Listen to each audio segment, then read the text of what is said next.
आम्ही दर 15 दिवसाला आता भूमपरांनी जे बोलून घेतले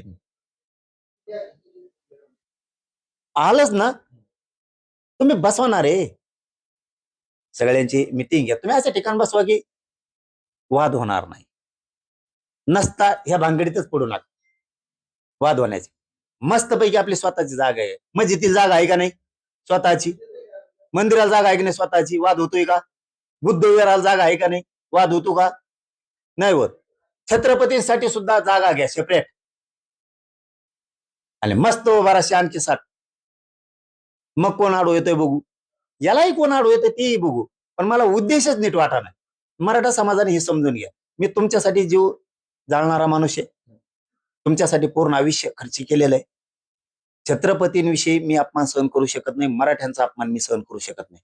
माझं आयुष्य तुमच्यासाठी मराठा समाजानं हे षड्यंत्र आहे का काय हे समजून घ्या, नंतर पुतळे बसवा. मी बसवू नका म्हणत नाही आणि बसवा पण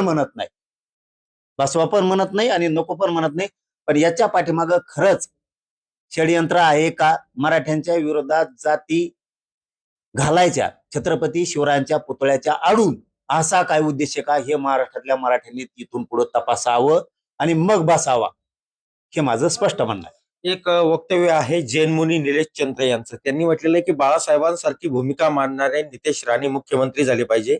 नितेश राणेंची उंची देखील छत्रपती शिवाजी महाराजांसारखी आहे. आयला हे मुनी म्हणजे तेच का? त्या दिवसा सारखाच तो तारा राणींबद्दल महाराणी साहेब, हा तेच ना मुनी, तेच ना, पण त्यांचेच ना.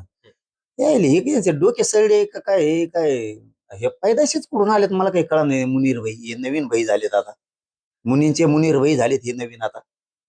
त्यांचे काय डोके सळले का काय? का त्या खरात बाबाकडे काय प्यायला गेले ते काय ज्यूस पीस एखादबारी आहे मुनीर भाई? अरे तुमचे डोके ठेपायला आहेत का? तुम्ही काही बोलून महाराणी ताराराणी साहेबांचा अवमान करायला लागला, फटके खाताना बरं का. छत्रपतींच्या उंचीबरोबर कोणाला उंचीवर नेताल तुम्ही, फटके खाताल. जैन बांधवांना माझी आग्रहाची विनंती आहे, बांधवांनो तुमचं आमचं लय प्रेमाचं नातं आहे. ही मुनीर भाई आहेत ना तुमच्या, नीट समजा ना, फटके बसतील बरं का. मराठी आम्ही जर काय एकदा पिसळत ना, आम्ही संयमी आहेत रे, आम्ही ऐकून घेतो. तुम्ही असं म्हणू नका बरं का. आम्ही भेटोय का काय? सगळ्यात जास्त कंड असेल तर मराठ्याला भांडणाचा,